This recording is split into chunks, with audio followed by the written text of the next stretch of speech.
그러니까 이제 동양의 우주론은 시공이 이렇게 맞물려 돌아가서 그리고 특히 시간의 변화가 되게 중요해요. 시간 안에 공간이 있으니까. 그러니까 때를 알아라 이렇게 말을 하죠. 때를 알아서 자기가 있을 곳, 장소를 찾는 거. 거기에 맞는 위치에 가 있으려면 때를 기다려야 되고. 그러니까 그게 이제 동양적인 우주론인데 그러면 이제 때가 뭐냐라고 이제 그러면 천지를 계속 관찰해야 되잖아요. 관찰했더니 봄, 여름, 가을, 겨울이 있네. 봄에는 피어나고 여름에는 무성해지고 가을에는 거두고 겨울에는 씨앗이 된다. 여기에 이제 어떤 삶의 준칙이 있구나. 이렇게 이제 본 거죠.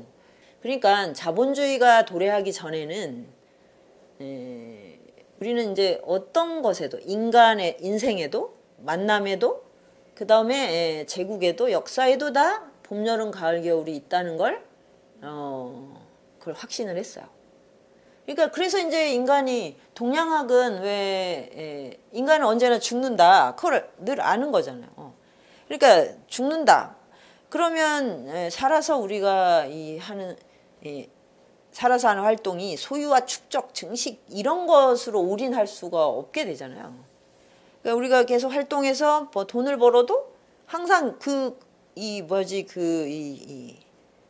공간을 두는 거지. 이거를 어떻게 이 소유와 집착으로 가지 않을 수 있는 그런 허로운 공간이 있는 거예요, 항상.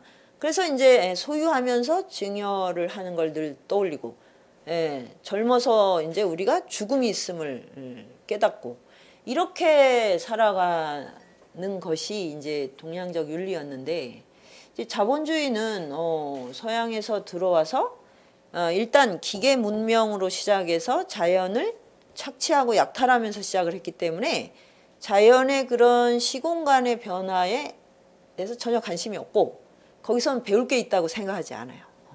그러면은 이제 뭐냐면 이 물질의 세계는 계속 무한히 증식될 거라는 착각이 들잖아요. 그리고 실제로 1870년부터 2008년까지는 계속 성장을 했어요. 계속 고도 성장을 했어요. 막 터질 듯이 성장을 해버렸어. 그래가지고 그 다음에도 또 성장할 거라고 생각을 하다가 2008년을 기점으로 국가도 그렇지만 이제 개인들도 계속 성장할 것 같지는 않지 않나? 그냥 느낌으로. 그러니까 이제 어떤 점에선 이렇게 가을에 접어든 거죠. 하여튼 모든 문명도 봄, 여름, 가을, 겨울이 있으니까 지금 우리가 봄, 여름을 겪은 거라면 가을, 겨울을 이제 생각할 수 있는 그런 지혜가 필요하다. 이런 생각이 드는 거죠.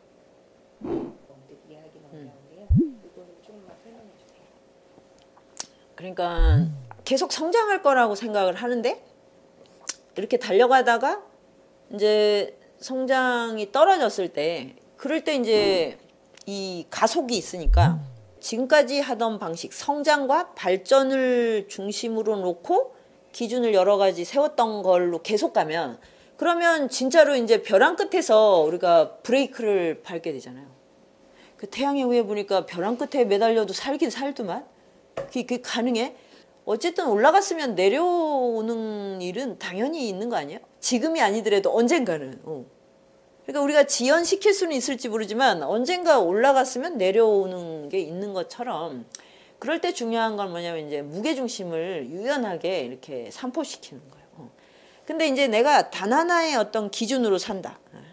돈, 노동, 화폐, 그리고 뭐 에로스 이런 기준을 딱 하나를 갖고 있으면 무게중심을 옮길 수가 없어요. 그러면 이제 그냥 막 비류직하 뭐 삼천척이야 그냥 추락을 해버려요. 나를 지탱할 수 있는 새로운 어떤 베이스가 없는 거지. 정신적 베이스.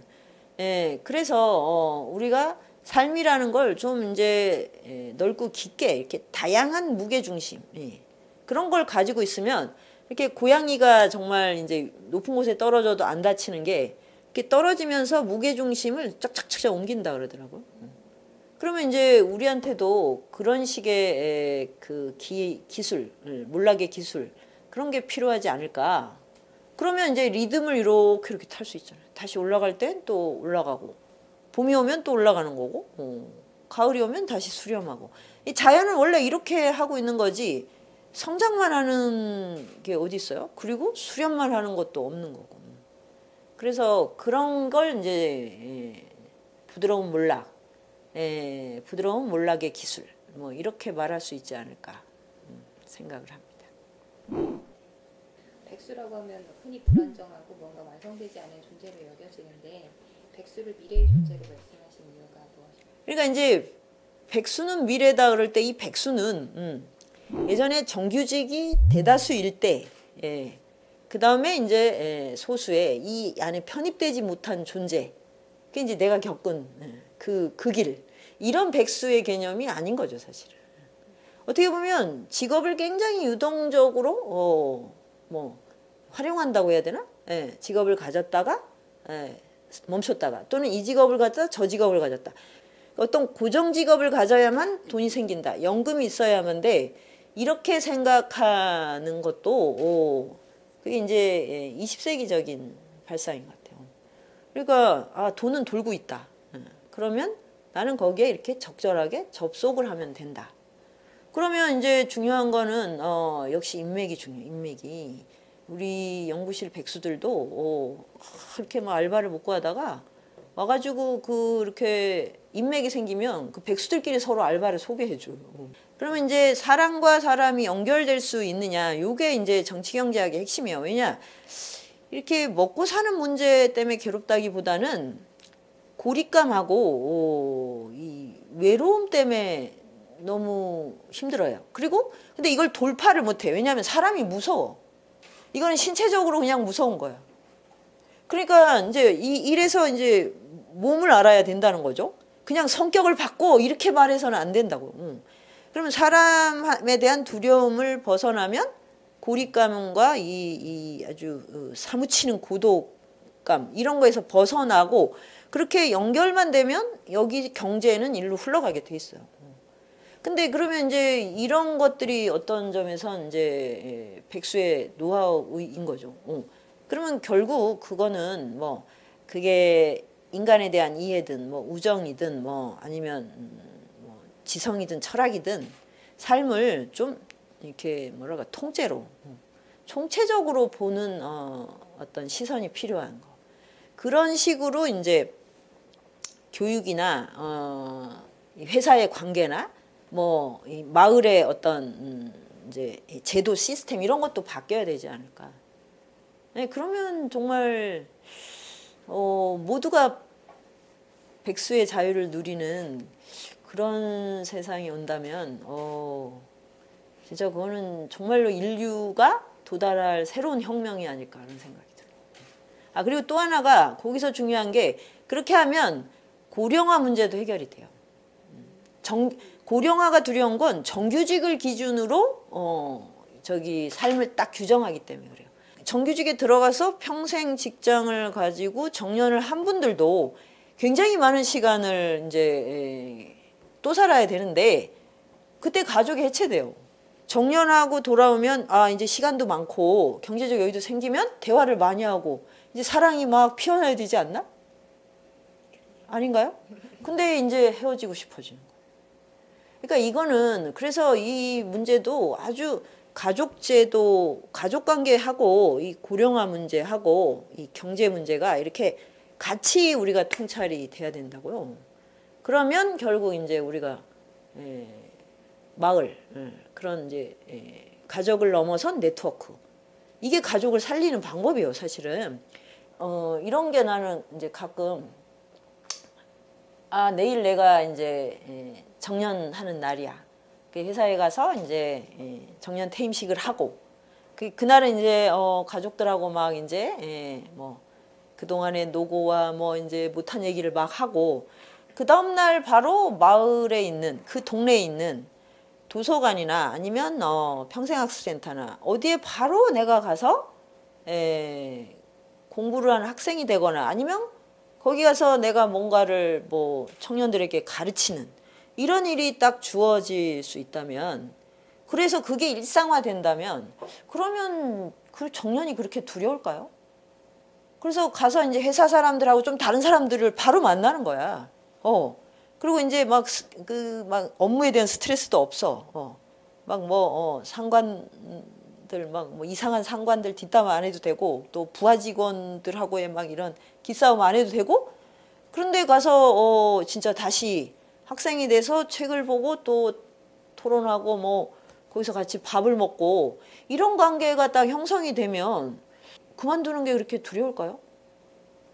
근데 하여튼 이거는 이제 내가 공부하는 사람이니까 이렇게 이제 설정을 하는 거고 그게 아니라도 다른 식의 일이나 활동도 그런 식으로 마을 안에 이게 흘러가는 게 딱 있다. 그렇게 하면 그러면 이제 그 노동에 대한 태도도 굉장히 유연해진다는 거죠. 내일부터 당장 만날 사람이 없어. 그 다음에 가족들은 날 피해. 그리고 할 일이 없어. 이건 뭐야? 내가 누구와 관계를 맺을 수가 없다는 거예요. 이게 주는 막막함은 돈으로 절대 해결이 안 돼요. 그래서 문제는 돈이 아니라는 거지. 그게 바로 이제 뭐냐면 모든 사람이 이 자유인이 되는 어떤 시대. 그게 이제 우리가 꿈꿀 수 있는 이제 미래가 아닐까. 그래서 백수는 미래다.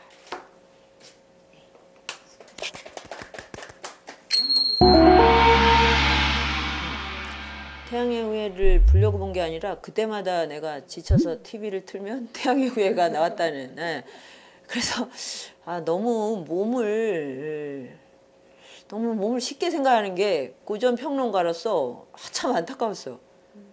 그러니까 저렇게 사고도 왜 저렇게 극적으로 만들려고 너무 쉽게 사람들이 생각할 수 있게 몸을 함부로 하는 이런 느낌도 듣고 그다음에 너무 많은 막 총상을 너무 많이 입는데 막 피부가 너무 뽀샤시하게 저러면 참 곤란하지 않나? 난 이런 것만 왜 보이는지 모르겠어. 내 조카한테 물어봤더니 그래서 야 그렇게 그 주인공이 멋있어? 너무 멋있다는 거야. 남잔데. 그래서 그럼 군인 되고 싶어? 싫대. 의사 되고 싶어? 싫대. 그 주인공들이 입고 있는 옷, 상품을 사고 싶은 거야. 여기서 또 내가 아주 큰 깨우침을.